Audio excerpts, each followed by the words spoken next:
کیونکہ آپ نے فرمایا کہ پہلے بہت سے ختم ہو گئے ہیں، تو ختم ہو جانا کوئی اچھی بات نہیں ہے، اس میں گنجائش رہنی چاہیے اس بات کی۔ میں کوشش کرتا ہوں کہ اپنا نقطہ نظر واضح کر دوں، پھر عرض کر دوں کہ ہم نقطہ نظر ہی واضح کر سکتے ہیں، اس پہ غور کرنا، سوچنا یہ آپ کا کام ہے۔ آپ کوئی بات کہیں گے، میری ذمہ داری ہے کہ میں اس پر غور کروں اور دیانتداری کے ساتھ غور کرتا رہوں۔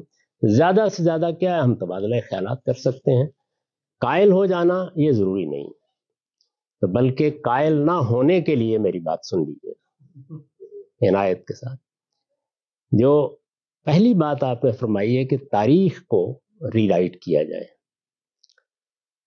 وہ ممکن ہی نہیں۔ جو تاریخ اس وقت بن رہی ہے، اگر اس کے بارے میں آپ کوئی ایسا ورژن پیدا نہیں کر سکتے جس پر سب لوگ اتفاق کر لیں، تو 14 صدی پہلے کی تاریخ پر کیسے ہو جائے گا؟ جو لوگ اس کو بیان کریں گے وہ اپنے لحاظ سے ایک تعبیر پیش کر دیں گے، وہ تعبیر بھی چند افراد کی ہوگی، ایک شخص کی ہوگی، ممکن ہے اس پر آپ کو اطمینان ہو، ممکن ہے آپ کو اطمینان نہ ہو، کیونکہ تاریخ میں جب واقعات پیش آتے ہیں تو ان کو لوگ بیان کر رہے ہوتے ہیں۔ اگر آپ کبھی غور کر کے دیکھیں تو ہماری تاریخ روزانہ اخبارات کی صورت میں، مقالات کی صورت میں، ٹیلی ویژن اور ریڈیو پر نشر ہونے والی خبروں کی صورت میں لکھی جا رہی ہوتی ہے۔ ایک دن کی اگر آپ اخبار اٹھا لیں، اخبار میں یہاں خبر کی جمع کے معنی میں بول رہا ہوں، اٹھا لیں اور ذرا ان کے تضادات پہ غور کرنا شروع کر دیں، میرا خیال یہ ہے کہ اگر میرے جیسے 10 لوگ اپنی زندگیاں دے دیں تو پاکستان کے پچھلے 15-20 سال کی تاریخ کے تضادات ختم نہیں کر سکتے۔ اس وجہ سے تاریخ کے معاملے میں وہی رویہ صحیح ہے جو ہمارے اسلاف نے اختیار کیا کہ تاریخ کا دین سے کوئی تعلق نہیں۔ دین اللہ کی کتاب قرآن مجید اور پیغمبر کی سنت کی صورت میں جاری ہو چکا ہے، اس میں کسی اختلاف کا کوئی سوال ہی نہیں ہے۔ جس نے اس کو سمجھنا ہے براہ راست سمجھے، اس پر عمل پیرا ہو۔ تاریخ انسانوں سے بنتی ہے۔ میرے نزدیک جو ایک بڑی غلطی ہوئی ہے وہ یہ ہے کہ بر صغیر میں خاص طور پر مسلمانوں کی تاریخ پر جو کتابیں لکھی گئیں اور دارالمصنفین نے جو لکھی وہ بھی اس میں شامل ہے، اس کا نام رکھا گیا تاریخ اسلام۔ یہ بدعت پہلی مرتبہ وجود میں آئی۔ مثال کے طور پر آپ کے ہاں تاریخ کی جو کلاسیکل کتابیں ہیں، کیا طبری نے اپنی تاریخ کا نام تاریخ اسلام رکھا ہے؟ کیا ابن کثیر نے البدایہ والنہایہ کا نام تاریخ اسلام رکھا ہے؟ کیا ابن اسیر نے الکامل کا نام تاریخ اسلام رکھا ہے؟ کیا ابن خلدون نے اپنی کتاب العبر کا نام تاریخ اسلام رکھا ہے؟ کسی کے وہم میں بھی کبھی یہ بات نہیں آتی تھی۔ تو پہلی بات جس کو سمجھ لینا چاہیے وہ یہ ہے کہ اسلام کی تاریخ رسالت مآب صلی اللہ علیہ وسلم نے جب اپنا آخری سانس دنیا میں لیا تو اس دن ختم ہو گئی۔ اسلام کی تاریخ اصل میں انبیاء کی تاریخ ہے، وہ آدم علیہ السلام سے شروع ہوئی اور محمد الرسول اللہ صلی اللہ علیہ وسلم پر اس کا خاتمہ ہو گیا۔ اس سے اگلے دن مسلمانوں کی تاریخ شروع ہوئی، اور مسلمانوں کی بھی تاریخ تاریخی لحاظ سے شروع نہیں ہوئی۔ مسلمانوں کی تاریخ کی ابتدا بھی اس دن ہوئی تھی جس دن بنی اسرائیل میں سیدنا موسیٰ کی بعثت ہوئی۔ چنانچہ پہلے 1500 سال کم و بیش بنی اسرائیل دنیا میں مسلمان قوم کی حیثیت۔ یہ دوسرا دور ہے جس کی ابتدا محمد الرسول اللہ کے بعد ہوئی۔ پھر اس کے بعد بھی کچھ ادوار ہیں، میں نے حال میں غالباً اٹلانٹا میں گفتگو کرتے ہوئے ان چاروں ادوار پر تفصیلی بحث کی ہے۔ تو مسلمانوں کی تاریخ جہاں بھی ہوگی وہ انسانوں کی تاریخ ہوگی۔ اس کو پہلے تو مذہب سے بالکل الگ کر لیجیے۔ انسان ہے، انسانوں نے سیاسی فیصلے کرنے ہیں، سماجی فیصلے کرنے ہیں، انہوں نے کسی چیز کو چھوڑنا ہے، کسی کو اختیار کرنا ہے، ان میں غلطیاں ہونی ہیں، ان کی تعبیریں ہونی ہیں۔ کئی مرتبہ میں نے بات سمجھانے کے لیے عرض کیا ہے کہ میرے سامنے 2 بڑے واقعات ہوئے۔ لال مسجد کا واقعہ ہوا پاکستان میں، کبھی یاد کریں، یعنی پاکستان کے تمام بڑے ابلاغ کے اداروں کے کیمرے پوری مسجد کی طرف تھے، بڑے بڑے اخبار نویس اور بڑے بڑے اینکر حضرات وہ سب مختلف کونوں پر کھڑے ہوئے براہ راست نشریات کر رہے تھے. میں چند سوالات کرتا ہوں, ذرا اس میں کوئی مجھے متفق علیہ ورژن بتا دیجیے. آج تک اس پہ اتفاق نہیں ہو سکا کہ اندر خواتین تھیں یا نہیں تھیں. مرنے والی 900 تھیں یا صرف ایک تھی. یعنی آپ ذرا اختلافات دیکھیے کس درجے میں ہے. 780 اور 900 نہیں. مذہبی لوگوں کا ورژن ہے 900 کے قریب لڑکیوں کو مار کے بسم کر دیا گیا. یہ صورتحال ہے. ہمارے یہاں ایک دوسرا واقعہ ہوا. پروفیسر طاہر القادری صاحب کے ادارے پر بقول ان کے حملہ کر دیا گیا, یا ریاست کے ذمہ داروں کے بقول ایک غیر قانونی اقدام کو ختم کرنے کے لیے اقدام کیا گیا. اب دیکھیے اقدام ہی میں 2 رائے بن گئی. اس میں کوئی 10-15 کے قریب لوگ مارے گئے. وہ شہید ہیں, وہ مارے گئے ہیں. ان کو اندر والوں نے مارا ہے, باہر والوں نے مارا ہے, جو آئے تھے انہوں نے مارا ہے, جو دفاع کر رہے تھے انہوں نے مارا ہے.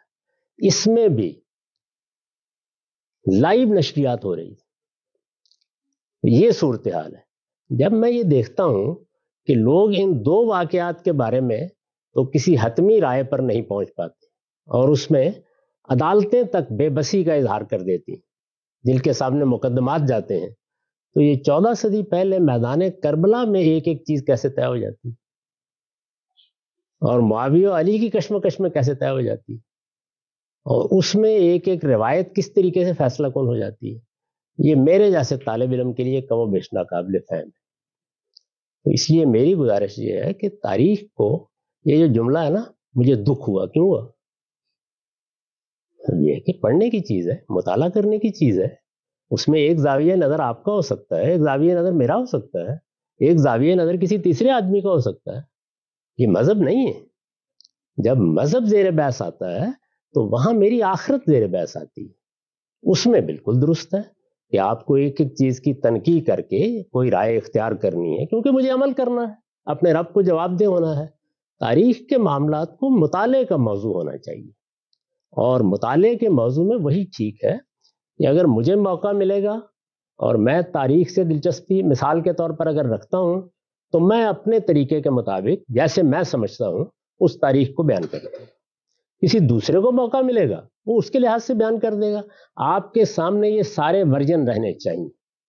میں اس کی ایک مثال دے دیتا ہوں. ہمارے ہاں واقعہ کربلا کے بارے میں ایک خاص تعبیر رائج ہے, بڑے پیمانے پر رائج. اس تعبیر کے صرف اہل تشیع علمبردار نہیں ہیں, دیوبندی بھی اسی کا قائل ہے, بریلوی بھی اسی کا قائل ہے. مولانا عتیق الرحمان سنبھلی کوئی میرے مدرسہ فکر کے عالم نہیں, وہ مولانا منظور نعمانی صاحب کے صاحبزادے, ابھی حال میں وفات ہوئی ہے. مولانا منظور نعمانی بر صغیر کی آخری نسل کے اگر 3 بڑے آدمی اٹھائے جائیں دیوبند کے علماء میں سے, تو ان میں سے ایک تھے. اس درجے کے ہیں. انہوں نے کتاب لکھی ہے واقعہ کربلا ایک نئے مطالعے کی روشنی میں. اس کا مقدمہ پڑھیے آپ. وہ کہتے ہیں کہ والد صاحب جوتا اتار کے مجھے مارنے کے لیے نکل پڑے. ماہر القادری صاحب ہمارے ہاں بہت اچھے نثر نگار تھے, شاعر بھی تھے. ان کے ہاں جب ان کا رسالہ کسی زمانے میں نکلتا تھا تو ایک خاص کالم ہوتا تھا تنقیدی چیزوں کا. اس میں انہوں نے خبر نقل کی کہ تمنا عمادی واقعہ کربلا پر کچھ لکھنا چاہتے ہیں. ان کو تمنا عمادی کے ذوق کا علم تھا, تو انہوں نے اس میں ایک جملہ لکھا, وہ عبرت کا سامان ہے اور لطف اٹھائیں گے آپ. انہوں نے کہا کہ جو تحقیق خواہ وہ کسی کی ہو, وہ حسین کو غلط ثابت کرے اور یزید کو صحیح ثابت کرے, وہ صحیح نہیں ہو سکتی. علم کی دنیا میں اس سے زیادہ لغو کوئی جملہ نہیں ہے, لیکن عقیدت کی دنیا میں اس سے زیادہ پسندیدہ کوئی جملہ نہیں. 2 زاویے ہیں نا اپنے اپنے طریقے. تو اس وجہ سے میری بہت بہت دبانہ گزارش ہے کہ تاریخ 15,000 لوگ بھی اگر دوبارہ لکھیں گے تو اس میں اتفاق ممکن نہیں ہے. تعبیریں مختلف ہوں گی. چنانچہ جیسے میں نے یہ اس کتاب کا حوالہ دیا, یہ شائع ہوئی, اس پر بہت نقد و جرح ہوئی. اس سب کے باوصف آپ کھلے دل کے ساتھ کتاب کو پڑھیے. سوال اتفاق اختلاف کا نہیں ہے, واقعتاً آپ کے سامنے ایک دوسرا زاویہ نظر آ جائے. اسی طرح محمود عباسی صاحب نے خلافت معاویہ یزید لکھی. ہمارے ملک میں کئی برس تک, اگر میں غلطی نہیں کر رہا تو غالباً 35-40 برس تک کتاب پہ پابندی رہی. لیکن یہ نہیں کہ مجھے یا آپ کو اس سے اتفاق ہو سکتا ہے. کتاب نے ایک نیا زاویہ تاریخ کو دیکھنے کا دے دیا. مولانا سید ابواللہ صاحب مودودی نے خلافت و ملوکیت کے نام سے اسی موضوع پر کتاب لکھی. اس کتاب پر بھی بہت کچھ سب و شتم ہوا ہے. یعنی مولانا سید ابواللہ صاحب مودودی کو جتنی مخالفت کا سامنا اس کتاب پر کرنا پڑا, کسی اور کو نہیں کرنا پڑا. اس کے باوجود کتاب نے ایک خدمت انجام دی ہے, اور وہ یہ کہ اس نے پھر ایک زاویہ نظر کو ابتدا سے انتہا تک آپ کو برت کے دکھا دیا ہے. تو میرے خیال میں تاریخ میں یہی ہوگا کہ خلافت و ملوکیت بھی لکھی جائے اور خلافت معاویہ یزید بھی لکھی جائے, اور یوسف صلاح الدین صاحب کی کتاب خلافت و ملوکیت کا ایک علمی جائزہ بھی لکھی جائے. تاریخ میں یہی ہو سکتا ہے. اس سے زیادہ کی توقع کرنا, وہ میں کروں کوئی اور کرے, میرے نزدیک یہ تاریخ کے علم سے ناواقفیت کی دلالت ہوگی. آپ آج جو تاریخ بن رہی ہے, ذرا اس وقت جو سیاسی واقعات ہو رہے ہیں اس میں کبھی آپ اپنے محلے میں جائیں اور وہاں پہ کوئی 5 لوگ جمع کر لیں آپ تحریک انصاف کے, اور کوئی 3-4 جمع کر لیں مسلم لیگ نون کے, دونوں سے پوچھیں تاریخی واقعات کیسے ہو رہے ہیں. ایک کے نزدیک مکافات عمل اپنی آخری انتہا پر ہے, اور دوسرے کے نزدیک ایسا ظلم کبھی تاریخ انسانی میں ہوا ہی نہیں. بات تو ایک ہی ہو رہی ہے, 2 مختلف چیزیں تو نہیں ہو رہی, لیکن آپ دیکھیے کہ چیزوں کو دیکھنے کا کیا پہلو ہوتا ہے. جو دوسری بات آپ نے فرمائی کہ میں نے سیدنا معاویہ کو اور سیدنا علی کو ایک جگہ کھڑا کر دیا, اور اس میں قرآن مجید کی آیات کی طرف آپ نے اشارہ کیا کہ صحابہ میں فرق ہے. نہ میں دونوں کی فضیلت بیان کر رہا تھا, نہ میں دونوں کا مقام بیان کر رہا تھا. میرے نزدیک تو قرآن مجید کے ان سری نصوص کے ہوتے ہوئے کہ مہاجرین و انصار میں السابقون کا درجہ اللہ کے ہاں وہ ہے جس سے بڑا کسی کا درجہ نہیں. نہ میں پوری جماعت صحابہ کے اندر کوئی تفریق بیان کر رہا تھا, میں ایک سیاسی مسئلے کا جائزہ لے رہا تھا. سیاسی مسئلے میں فضائل, آیات اور حدیثیں بہت معذرت کے ساتھ کوئی اہمیت نہیں رکھتی. سیاسی مسئلے کو سیاسی زاویے سے دیکھا جاتا ہے. آیتیں یہ نہیں بیان کر رہی ہیں کہ سیاسی اقدام کس کا درست ہوگا. سیاسی اقدام سیدنا ابو بکر نے کیا ایک, اور سیدنا عمر نے, دونوں نے مل کے سقیفہ بنی ساعدہ میں ایک فیصلہ کیا. سیدنا عمر, بخاری کی روایت ہے, آپ کہتے ہیں کہ آپ نے سب حدیثیں پڑھ ڈالی ہیں, بخاری کی روایت میں سیدنا عمر ایک خطبہ دے کے بتا رہے ہیں کہ وہ سیاسی فیصلہ میں نے کس اصول پر کیا تھا, کیا اس پر اتفاق ہو گیا. اس وقت مسلمانوں کی آبادی اگر 1.5 ارب ہے تو اس میں سے 35-40 کروڑ کے قریب لوگ بالکل دوسرا زاویہ رکھتے ہیں اس کے بارے میں. اور وہ کس شخص پر تنقید کر رہے ہیں؟ سیدنا عمر پر. اب آپ دیکھیے, اور سیدنا صدیق پر. دونوں کون ہیں؟ کیا سابقون کی کسی فہرست میں سیدنا صدیق اور سیدنا عمر سے بھی بڑا کوئی ہو سکتا ہے؟ اس کے باوجود تنقید ہوگی, اور ہر حال میں ہوگی. تو اس وجہ سے بہت میں ادب سے عرض کروں گا کہ معاملے کو ایک دوسرے زاویے سے دیکھیے. سیاسی اقدامات کا پہلے سیاسی صورتحال میں رکھ کے جائزہ لیا جائے. یہ دیکھا جائے گا کہ اس میں سیدنا عمر نے اس موقع پر جو اقدام کیا, کیا اس اقدام میں کوئی بدنیتی تو شامل نہیں تھی؟ کیا اس اقدام کو قاعدے کے مطابق اقدام کہا جا سکتا ہے؟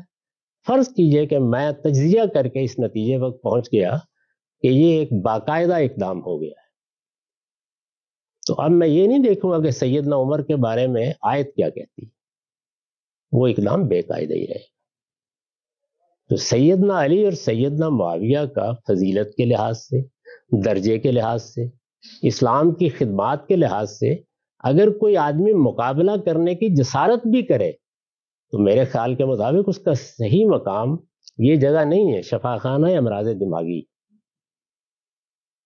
لیکن سیاسی اعتبار سے معاویہ رضی اللہ عنہ کی سیاسی بصیرت, ان کے سیاسی اقدامات کی حکمت اور ان کے سیاسی اقدامات کے نتائج کے مقابلے میں بہت معذرت کے ساتھ سیدنا علی کی کوئی حیثیت نہیں.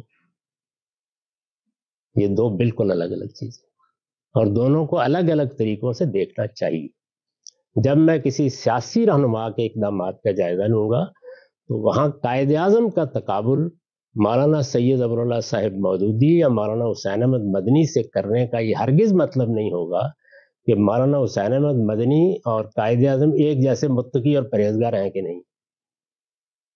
قائد اعظم کے اقدامات کو اس معاملے میں اور مولانا حسین احمد مدنی کے اقدامات کو اس معاملے میں خالص سیاسی نقطہ نظر سے دیکھا جائے گا اور مسلمانوں کی پوری قوم پاکستان میں اسی زاویے سے دیکھتی.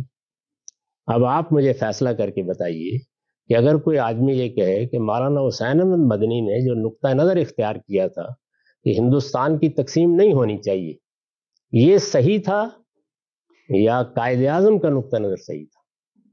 اور فرض کیجئے کہ ایک آدمی یہ کہے کہ قائد اعظم کا نقطہ نظر صحیح تھا اور آپ کہیں کہ تم کو حیا نہیں آتی، کتنے متقی اور پرہیزگار آدمی کا مقابلہ کس شخص سے کر رہے ہیں، یہ صحیح تنقید ہوگی.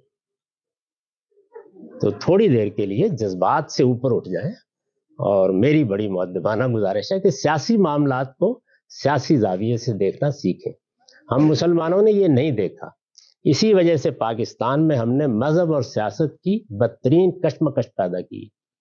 اس کا نتیجہ یہ نکلتا ہے کہ مولانا سید ابر اللہ صاحب مودودی ہوں، مفتی محمد شفیع صاحب ہوں، مولانا فضل الرحمان ہوں، ہم ان کے تقوی کا تقابل سیاسی رہنماؤں سے کرنا شروع کر دیتے ہیں. نہیں، اس میں تو یہ دیکھنا پڑے گا کہ سیاسی لحاظ سے قیادت کی زیادہ اہلیت کون رکھتا ہے، کس کے سیاسی فیصلوں کے پیچھے وزڈم ہے، کس نے سیاسی اقتدار کی حکمت عملی اور اس کے میکینزم کو سمجھا ہے اور اس میں کس نے کیا اقدام کیا.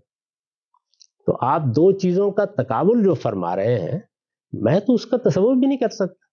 یعنی یہ کہ سیدنا علی کا تقابل میں فضیلت میں، تقوی میں، رسول اللہ کا ساتھ دینے میں، اسلام کی خدمات کے لیے معاویہ رضی اللہ عنہ سے کروں تو میں نے عرض کیا کہ پھر مجھے شفاخانہ یا امراض دماغی میں ہونا چاہیے. اس میں سیدنا علی کے مرتبے کے مقابلے میں سیدنا معاویہ کا نام بھی نہیں لیا جا سکتا. لیکن دوسرا پہلو جو ہے اس میں یعنی خوف فساد خلق نہ ہوتا تو میں اقدامات کا جائزہ لے کے آپ کو بتاتا کہ دونوں میں کیا تقابل ہے.